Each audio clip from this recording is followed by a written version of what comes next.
Bismillahirrahmanirrahim. Assalamualaikum warahmatullahi wabarakatuh. Alhamdulillah, wassalatu wassalamu ala rasulillah Sayyidina Muhammad ibn Abdillah. La hawla wa la quwwata illa billah wa ala alihi wa sahbihi wa man tabi'ahu wa wala, amma ba'du. Rabbi shrah li sadri wa yassir li amri wa hlul 'uqdatam min lisani yafqahu qawli. Allahumma ahyina bil ilmi wa zayyina bil ilmi wa akrimna bit taqwa wa zidna bil afiyah. Allahumma inna nas'aluka ilman nafi'an warzuqna fahman zakiyya. Allahumma arzuqna fahman nabiyyin wa qadral mursalin wa malaikatil muqarrabin bi rahmatika ya arhamar rahimin. Amin amin ya rabbal alamin. Pertama-tama marilah kita sama-sama kita panjatkan puja dan puji syukur kepada Allah Subhanahu wa taala atas karunia nikmat yang diberikan oleh Allah berupa kesempatan, sehingga pada kesempatan ini alhamdulillah dengan izin Allah kita bisa melangkahkan kaki kita untuk kumpul bersama dalam rangka mencari ridha Allah melalui menuntut ilmu yang mudah-mudahan kumpulnya kita di sini menjadi wasilah Allah ridha kepada kita semua.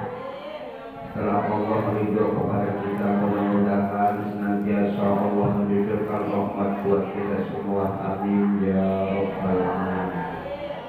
Salawat beserta salam sama-sama kita lipat curahkan kepada junjungan alam Nabi besar kita Nabi Muhammad sallallahu alaihi wasallam beserta keluarga dan sahabatnya, serta mudah-mudahan kita semua mendapat syafaat dari Rasulullah sallallahu alaihi wasallam. Amin amin ya rabbal alamin. Bismillahirrahmanirrahim. Qala Rasulullah sallallahu alaihi wasallam li Aliyin, ma khalaqallahu fil insan afdala minal lisan yudkhilul jannata wa yudkhilun nara fasjudhu fa innahu qalbun aqur. Suatu hari Rasulullah berwasiat kepada menantunya yang bernama Sayyidina Ali. Kata Rasulullah, ma khalaqallahu fil insan, Allah tidak jadikan di dalam tubuh manusia afdala minal lisan, yang lebih utama daripada lisan. Yudkhilul jannah, kata Rasul, lisan ini, mulut ini bisa memasukkan kita ke surganya Allah. Wa yudkhilul jannata, dan lisan ini juga bisa masukkan kita ke neraka Allah. Fasjunhu fa innahu qalbun aqur, maka penjarahkanlah lisan ini, sebab lisan ini seperti anjing yang galak. Manusia itu adalah makhluk yang paling mulia. Dari ciptaan Allah kita ini dibentuk dengan anggota-anggota. Ada anggota badan, ada kaki dan tangan, juga ada kepala. Di kepala kita juga terdapat banyak anggota seperti mata, mulut, telinga, juga yang lainnya. Maka kata Rasulullah, di antara anggota yang ada di badan kita ini, kalau dihitung-hitung, dibanding-banding, itu lebih utama mulut daripada tangan, lebih utama mulut daripada kaki, lebih utama mulut daripada mata. Kenapa? Kata Rasulullah, mulut itu kita bisa masuk surga gara-gara mulut. Sebab ahli surga itu disebabkan masuk surga disebabkan mulut. Bagaimana mulutnya selalu berzikir kepada Allah, mulutnya selalu baca Al-Quran, mulutnya selalu mengucapkan kalimat-kalimat tauhid. Jadi bagi orang yang bisa menjaga mulutnya dengan mengeluarkan kalimat-kalimat thayyibah, maka mulut ini jadi penyebab masuk surga. Dan sebaliknya, hati-hati, kata Rasulullah, bisa jadi orang masuk neraka gara-gara mulut kita. Mulutnya nggak bisa dijaga. Sebab dari mulut ini, ibu-ibu yang saya muliakan, kalau sudah melukai orang, itu sakitnya itu nggak bakal hilang setahun. Kalau kita punya tangan nampar orang, paling sejam hilang sakitnya. Tapi kalau mulut kita ngomong yang nggak enak, bahkan seumur hidup kita masih terasa sakitnya. Asal lihat orangnya sakit terasa. Kita dicaci maki sama orang, caci maki itu kan pakai mulut. Kalau melihat orangnya, lukanya, kambuh lagi. Dengar namanya, kambuh lagi. Makanya mulut ini bisa menjadikan kita masuk surga, bisa jadi gara-gara mulut kita masuk neraka. Tergantung pilihan kita, penjaga kita tentang mulut ini.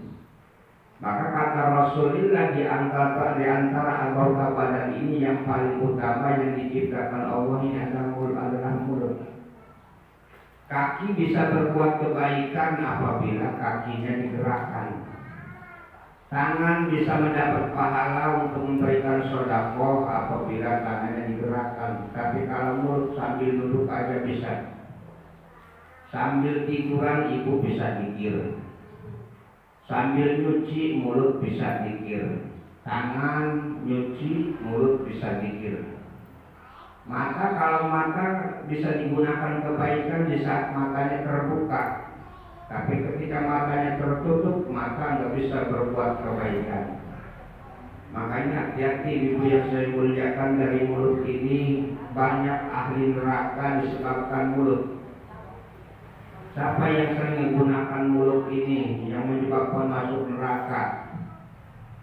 Ketika Rasulullah di Isra Mi'raj kan diajak Rasulullah masuk neraka, lihat-lihat neraka, ternyata yang paling banyak isi neraka itu ibu-ibu. Bapak-bapak mungkin lebih banyak. Sebab mungkin ya bisa jadi dituntut. Ya kalau ibu-ibu masuk neraka, kenapa bapak enggak? Mungkin penyebabnya bapak. Cuman di saat dilihat Rasulullah di neraka itu yang paling banyak ibu-ibu, bapak-bapak nyusul. Makanya hati-hati ibu. Dari bicara ini dalam ilmu psikologi, laki-laki itu di otaknya itu bisa nyimpen 8.000 kata setiap hari. Kalau perempuan itu bisa menyimpan 20.000 kata setiap harinya.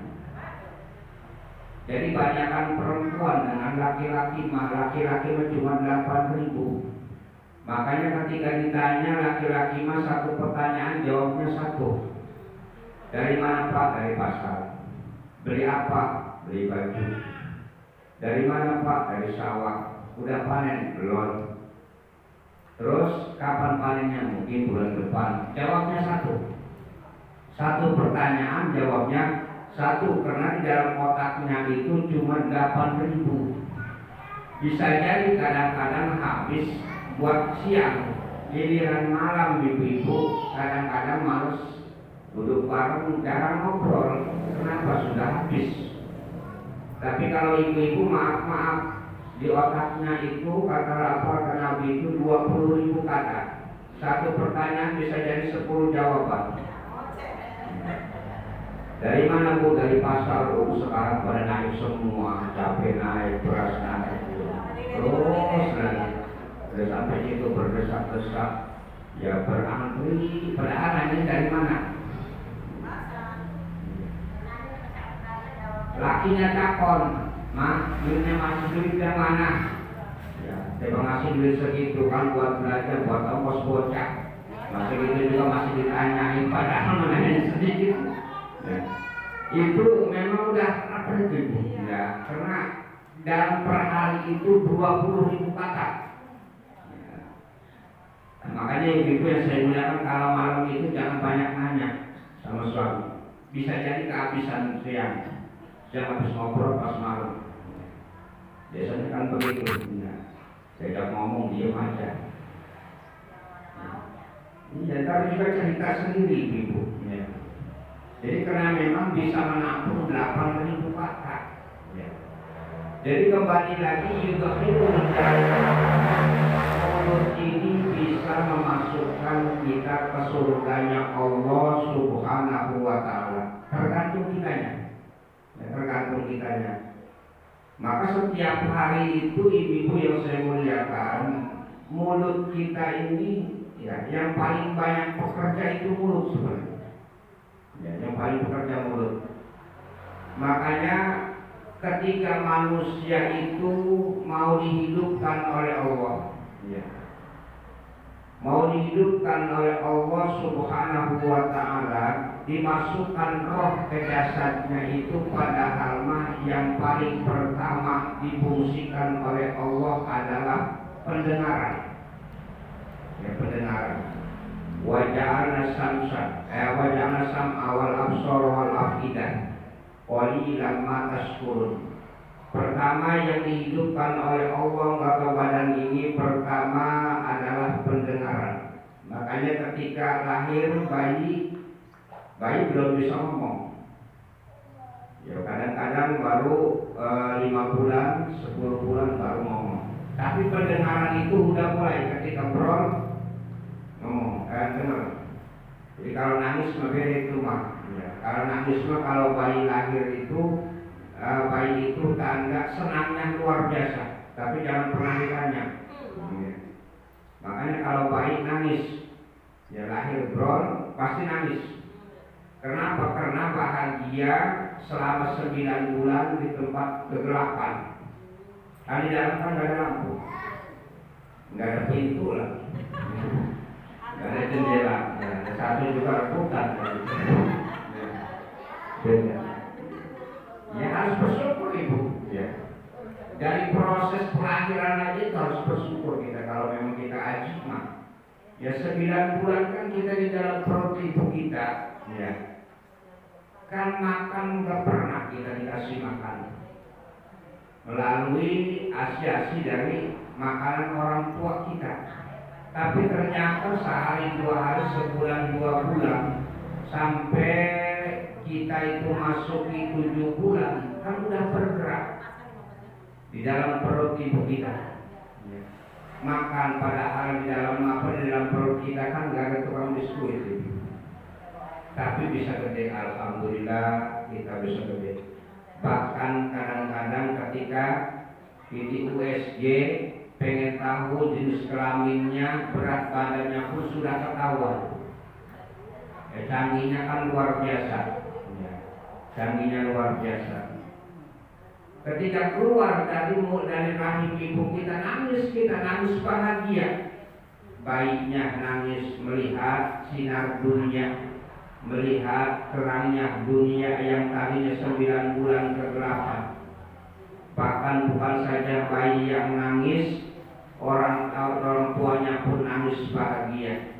Bapaknya pun yang ketika nunggu kelahiran mundar mandir ketika kedengaran suara, ya, baru senang hatinya. Jadi yudkhilul jannah bakal dituntut ibu-ibu. Jadi mulut kita ini bakal dituntut sama siapa? Sama Allah Subhanahu wa Ta'ala. Berapa kali kita dikasih nikmat mulut ini digunakan dalam satu hari itu? Ya, kan belum pernah nyatet gitu.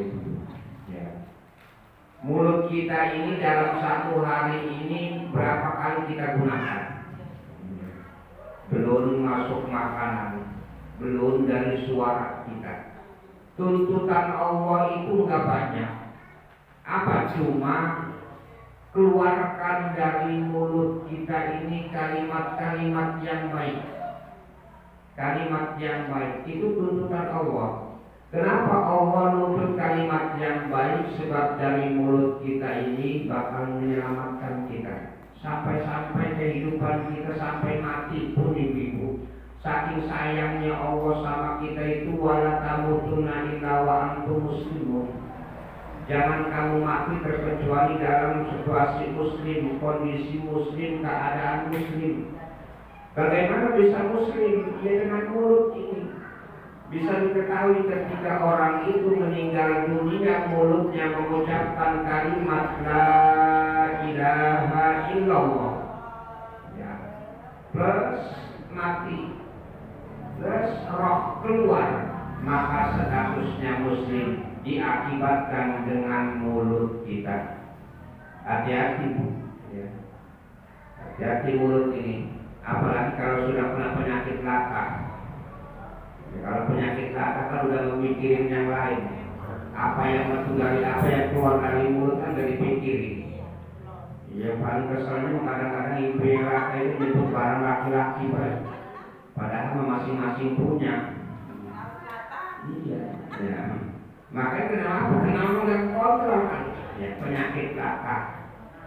Ya, penyakit lakar ini katanya malamnya ngimpi ngeliat jamur, ngeliat para laki-laki lakar katanya. Ya makanya sebelum kita lakar ibu, ya sebelum kena penyakit lakar, insya Allah kalau digunakan selalu zikir, insya Allah. Jadi apa kalau kita itu pengen husnul khotimah, tergantung kita menggunakan mulut kitanya. Ya kalau kitanya mulutnya itu setiap harinya ngomongin orang, bagaimana bisa husnul khotimah di saat akhir? Ya bicara kita yang diucapkan bukan kalimat tauhid ibu.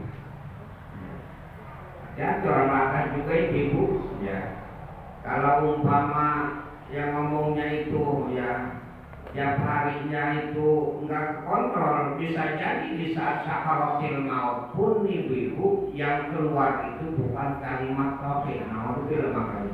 Ya. Jadi kalau kita ya tiap harinya enggak lepas baca sholawat, insya Allah di saat sakaratil maut sholawat keluar dari mulut kita. Itu yang namanya nyelamatin, bisa masukin surga. Ya. Kalau setiap jamnya kita baca Al-Quran, insya Allah di saat sakaratil maut yang keluar itu Al-Quran. Kemana keluarnya? Dari mulut kita. Nah inilah mulut kita yang menjadi penyebab kita masuk surga. Insya Allah ibu, ya, kita mah termasuk ahli Quran. Ya. Walaupun enggak pernah khatam Al-Quran. Ada yang setiap bulan khatam, ada yang mungkin setahun, ada yang bulan puasa saja. Ya, ada bulan puasa juga khatam cuma berapa kali puasa, ya, cuma bulan sebulan. Ya, khatam ada yang seminggu, ada. Ya, jadi khatam Al-Quran. Jadi walaupun nggak khatam, insya Allah kita mah mulutnya sudah terbiasa baca Al-Quran. Mau nyarap, Bismillahirrahmanirrahim, Al-Quran. Habis nyarap, Alhamdulillahirabbil alamin.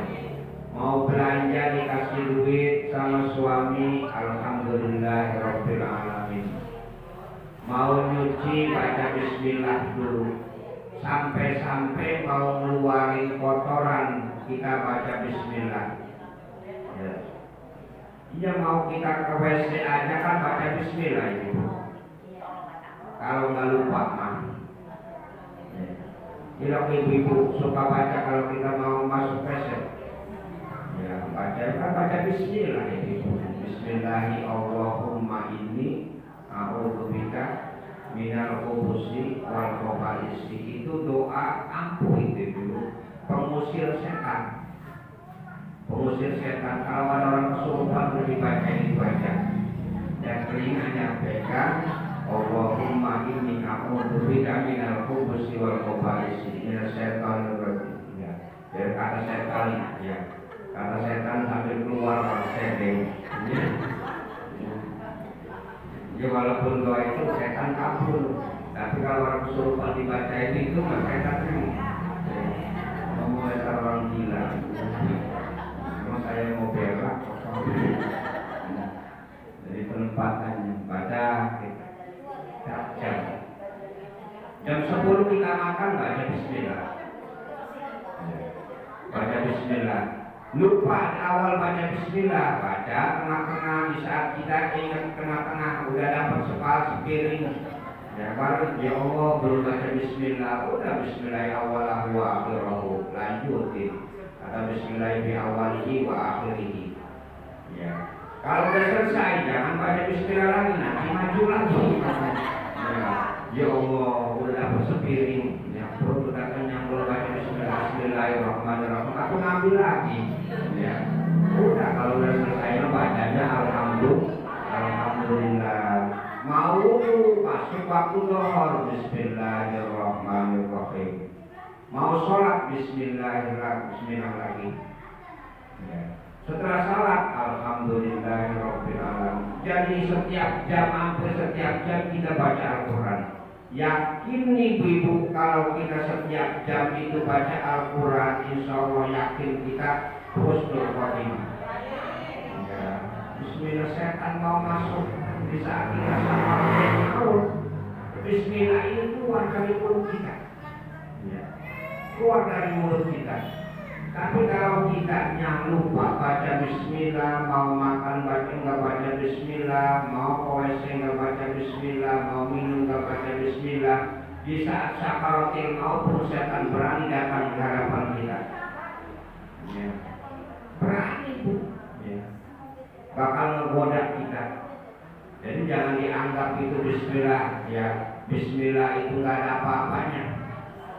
Bakal nolong kita di saat kita sakaratil maut. Makanya ibu yang saya muliakan, alil hisab dihitung bismillah itu naktunya berapa, hurufnya berapa. Ketika dihitung di jumlah pakai hitungan abjad, dihitung 786. Ya, maka ketika bismillah itu dibaca 786, diwirid 786, baru bakal kelihatan apa hikmah dari bacaan tersebut. Ya, makanya kalau yang baca bismillah, kita dengan kiai itu beda. Kiai baca bismillah, kita baca bismillah itu beda. Sebab kiai mah tahu artinya bismillah, tahu hikmahnya bismillah. Kalau kita ibu baca bismillah, ya, ketika kita mau makan, mau minum, baca bismillah, ya paling terasa kenyang kita tuh. Tapi kalau kiai yang baca bismillah ditiupkan di air, dikasih sama orang lain, kan bisa sembuh sebab bismillah. Bismillahnya mah sama, tapi yang bacanya beda, kualitasnya pun beda. Itu Al-Quran. Jadi yang bacanya, makanya zikir-zikir itu ibu zikirnya mah sama, tapi kualitas yang baca zikirnya itu, doa sama. Ya saya juga kenapa kita sama kiai, karena saya juga bisa, kiai juga baca bismillah, ya silakan. Ya. Kiai baca bismillah, kita baca bismillah. Ya. Pas ada orang minta air, saudaranya umpamanya lagi sakit, Bu, minta air. Udah sama saya aja, yang sama kiai-kiai, saya juga bisa baca bismillah. Ya. Dan saya juga baca, diambil airnya, tiup. Bismillahirrahmanirrahim, tiup. Kiai baca lagi bismillahirrahmanirrahim, tiup. Insya Allah kalau air dari kita, yang kita baca bismillah, insya Allah bukannya bikin sembuh, makin parah. Iya kan udah tahu, udah boleh. Ya ini kan gelas gede nih. Ya udah saya baca bismillah, ini airnya habisin. Ya bukan orang lagi sakit. Dipaksa terus mati. Bacanya bismillah, kata kiai mah udah ini minum 3 tegukan, terus diusapkan ke muka, kepala, seluruh badan, kan tadi minum semua, tahu caranya bagaimana. Coba kalau mau 1 gelas sama saya juga bisa baca bismillah, minum semua airnya, jangan disisain. Ya, habisin nanti. Jadi bedanya kan seperti itu. Jadi insya Allah bismillah kita husnul khotimah, tapi nanti walaupun dikasih kabar orang baca Al-Quran setiap hari husnul khotimah, jangan buru-buru. Di galian mah belum panen. Makanya kalau pengen panjang umur ibu, ya kalau pengen panjang umur doanya itu jangan minta panjang umur. Kan kalau kita mampu sholat Allahumma tawil umurona, ya Allah panjangkan umur saya. Kita dibalik doanya, ya Allah jangan matikan saya dulu sebab saya masih punya utang. Mintanya begitu, ya saya masih punya utang. Nanti kalau utangnya mau lunas, utang lagi. Jadi sama mau mati-mati. Iya. Jadi kalau kita minta panjang umur, dikasih panjang umur, nanti dibatasin. Ya, dibatasin. Umur selama 10 tahun, minta ya Allah panjang umur. Sekarang umurnya tinggal 2 tahun lagi, mungkin ditambah berapa ada jumlahnya. Tapi kalau mintanya ya Allah jangan cabut nyawa saya dulu. Ya sebab saya masih banyak utang, ntar aja kalau utangnya lunas. Ya. Nanti kalau udah tinggal sedikit utang lagi. Ya. Jadi nggak nanti panjang umur, panjang umur. Jadi doakan seperti itu. Ya.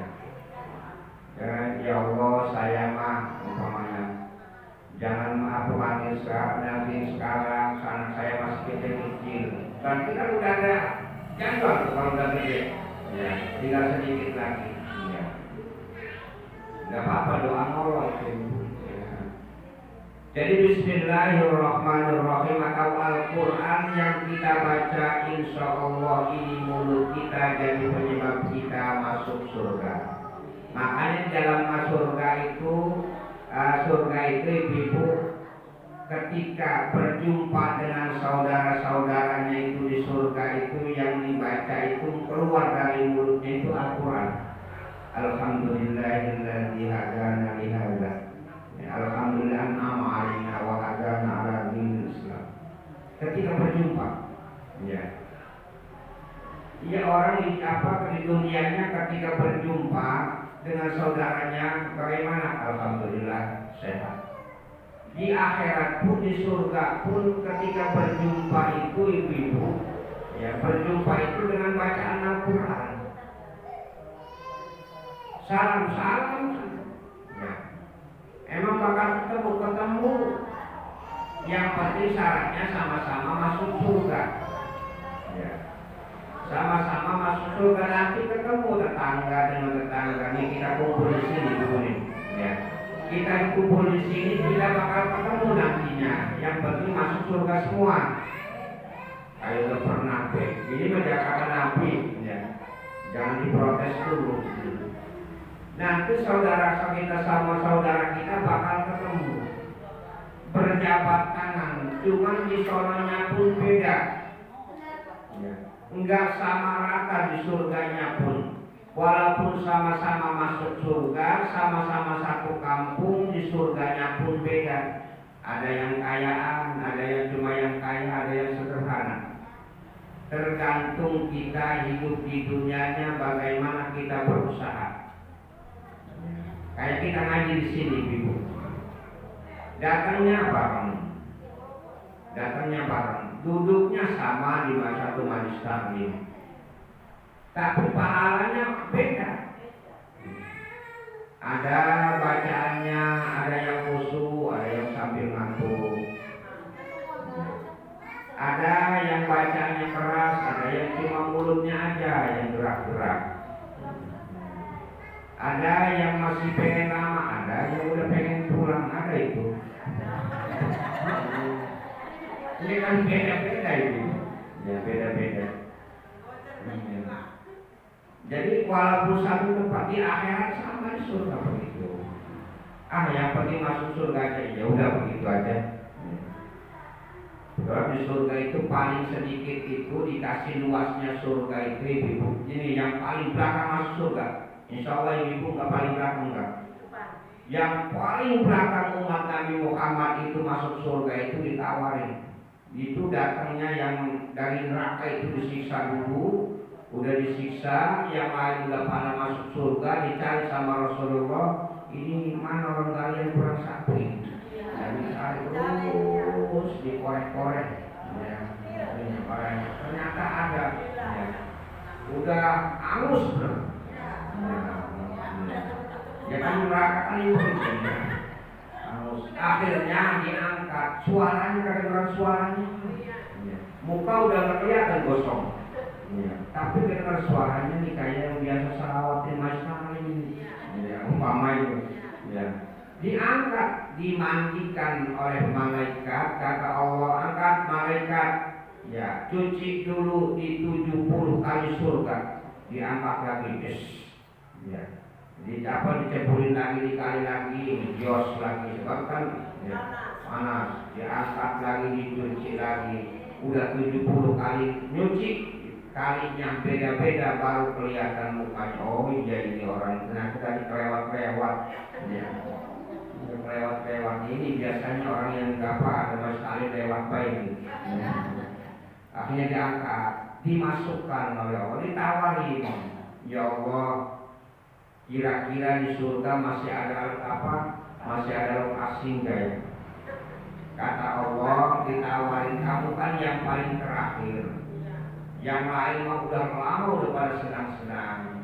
Berhubung walaupun memang masuk neraka dulu, tetap kebijaksanaan aku kata Allah, kamu kasih surga yang paling terakhir surganya itu ukuran 2 kali lipat dunia luasnya. Dikasih surga yang paling terakhir masuk surganya itu luasnya 2 kali lipat dunia. Dunia luasnya berapa ya? Wah, jangankan seluruh dunia, ibu-ibu SGT aja belum pernah. Yang paling kita mundar mandir, paling jauh keluar kecamatan. Aku bukan cuma kita habis keliling dunia dari mana Cirebon, terus Kuningan. Aku itu bukan keliling dunia, keliling Pulau Jawa itu masih Jawa Barat. Ya. Dari Madura, Demak, terus dari mana? Lampung belum, berarti belum keliling dunia. Ya. Ya kan dunia kan luas itu. Ya. Berluas dunia itu. Ya. Jadi 2 kali dunia. Surganya dikasihnya. Ya kalau yang akhir aja yang terakhir itu 2 kali dunia, apalagi yang pertama. Ya. Apalagi yang pertama. Ya makanya ibu berlomba. Udah jangan kita nggak mikirin luas itu, yang penting kita masuk surga aja. Ya nantinya dikasihnya ya sekasih-kasihnya oleh Allah Subhanahu wa Ta'ala. Ya. Jadi yudkhilul jannata, bakal masuk surga. Dan sebaliknya ibu-ibu yang saya muliakan, ternyata mulut kita ini ya, yang setiap hari kita kasih lipstik, bahkan kasih belinya yang mahal, ternyata mulut kita ini jadi penyebab kita masuk neraka. Jangankan ibu-ibu keluar dari mulut kita kata-kata yang tidak baik, bisa jadi kita beli gincu yang mahal jadi penyebab penyebab masuk neraka. Kira-kira ibu-ibu yang saya muliakan, kalau keluar itu pakai gincu buat suami, buat orang yang lain. Kalau kita mau kondangan ini, ya, ini jujur begini. Kalau kita mau kondangan, kan kita dandan, ya, pakai bedak, pakai gincu. Gincunya juga boleh utang. Terus tujuan kita pakai mau kondangan pakai gincu itu buat suami atau buat orang lain? Buat orang lain lah. Kalau buat suami mah kenapa kita keluar di rumah aja? Ya. suami, yang cari duit suami buat beli ginju, yang merasakan ginjunya itu, yang menikmati ginjunya orang lain. Jadi juga hirut narok. Ya, mulut ini bisa jadi penyebab kita masuk neraka Allah Subhanahu wa Ta'ala. Makanya itu yang saya muliakan ketika Rasul itu dimi'rajkan, ya, itu Rasul melihat perempuan itu lidahnya itu orang digantung dengan lidahnya, digantung, yang ditarik itu lidahnya. Ada lagi melihat lagi ketika Rasul itu diajak jalan-jalan ke neraka itu melihat manusia itu lidahnya itu menjalar keluar, digunting sendiri, muncul lagi, bukan nyambung, ya keluar lagi, digunting sendiri, bukan berjelak, bukan. Hebat kalau begitu mah. Ya. Ya kalau kita lihat tukang sulap kan biasanya keluar silet dari itu kan, ya hebat. Nangis menjadi orang digunting, ya. Digunting lagi, putus lagi, keluar lagi, digunting lagi, putus lagi, dan begitu seterusnya. Kenapa? Mulut yang lidah yang digunting itu penyebabnya. Penyebabnya karena mulut ini nggak bisa dijaga. Paling tidak, ibu-ibu paling tidak, ya kita kan alhamdulillah, ya insya Allah kita dikasih nikmat mulut ini nggak semuanya buat maksiat kan, ya. Nggak buat maksiat. Andaikan suatu waktu kita mulut ini buat ngomelin suami, paling tidak kan ada waktu kita minta maaf. Iya, iya ibu, ya. Kan mulut kan apa, mulut itu tak bertulang, yang terasa. Ya kalau umpama kita lagi kesel sama suami, kita ngomel sama suami, kan kalau kita sadar kan kita minta maaf. Akan dikasih waktu oleh Allah, walaupun sudah seminggu, paling tidak 1 tahun. Ya kita, ya, ada lebaran, ya. Di lebaran kita minta maaf, udah gitu gak manggil namanya lagi, maafin ya. Mungkin sambil ketawa lagi itunya, maafin ya. Maafin ya, dari sini kita marah-marah pengen dewek itu. Baik kemuyuk. Ya. Ada waktunya. Jadi ada waktu di saat kita marah, di saat kita minta maaf. Jadi mudah-mudahan ibu yang saya muliakan, kata Rasulullah, ini kan pesan wasiat kepada Sayyidina Ali, umumnya buat umat Nabi Muhammad kita ini. Artinya jaga lisan kita, sebab lisan ini bisa jadi penyebab kita masuk surga, juga bisa penyebab kita masuk neraka. Fasjudhu, maka jagalah lisan kita ini. Ya Ali lakan al-musliman wa ala dapatan fakarji ulangan mereka. Hai Ali, jangan pernah mengutuk orang Islam, wa ala dapatan, jangan pernah mengutuk binatang, maka kutukan itu bakal kembali kepada kita. Jangan pernah marah sama orang lain. Mengutuk-ngutuk itu ngomong yang gak baik. Wa ala dapatan, kita punya peliharaan, jangan pernah kita kutuk, maka kutukan ini dampaknya bakal kembali kepada kita. Emang kita suka ngutuk binatang? Ini kadang-kadang punya bebek suruh masuk susah, setan bebek, ya. Giring, ngidur, layu melor. Ya kan ngutuk ini. Sambil marah kan, ya, kita marah. Punya kambing, kita marah kadang-kadang. Kambing tublek, suruh masuk, udah dibuka pintunya, keluar lagi. Ya kalau kambingnya ngomong kan enak, ini wajar saya mau pergi ke sekolah. Ya. Di situ yang sekolah, yang punya titel, ngobrol-ngobrol itu. Iya, jangan pernah nutuk sama binatang. Ya, jangan pernah nutuk sama binatang. Jangan bilang goblok sama binatang. Sering kadang-kadang terasa itu. Nanti gobloknya itu bakal kembali sama kita. Iya, kadang-kadang karena kita itu nolol-nololin binatang, suruh masuk dikirim, dikasih makan gak mau. Ya, kadang-kadang tolol binatang. Gak lama lagi juga kita bakal tolol. Ya bakal dicabut kita kekurangan akal kitanya. Dan kata-kata Rasul an musliman wala gabatan. Itulah ibu yang saya muliakan. Mudah-mudahan pertemuan kita ini ada hikmahnya. Mudah-mudahan kita kumpulnya sini menjadi wasilah kita dapat ridho dari Allah Subhanahu wa Ta'ala. Mudah-mudahan Allah senantiasa selalu mencurahkan rahmat buat kita semua, sehingga kita hidup dan mati kita dalam ridho Allah Subhanahu wa Ta'ala, sehingga kita masuk surga dalam ridho Allah dan naungan Allah Subhanahu wa Ta'ala. Al-Fatihah. A'udzubillahi minasyaitonir rajim. Bismillahirrahmanirrahim. Alhamdulillahirabbil alamin arrahmanir rahim maliki yaumiddin. Iyyaka na'budu wa iyyaka nasta'in ihdinas siratal mustaqim siratal ladzina an'amta 'alaihim ghairil maghdubi 'alaihim waladdallin. Allahumma shalli wa sallim 'ala sayyidina Muhammadin fil awwalin wal akhirin wa barik wa sallim wa radhiyallahu ta'ala an kulli sahabati rasulillahi ajma'in. Amin amin ya rabbal alamin. Hamdan na'imin hamdan syakirin hamdan yuwafi ni'amahu wa yukafi mazidah. Ya Rabbana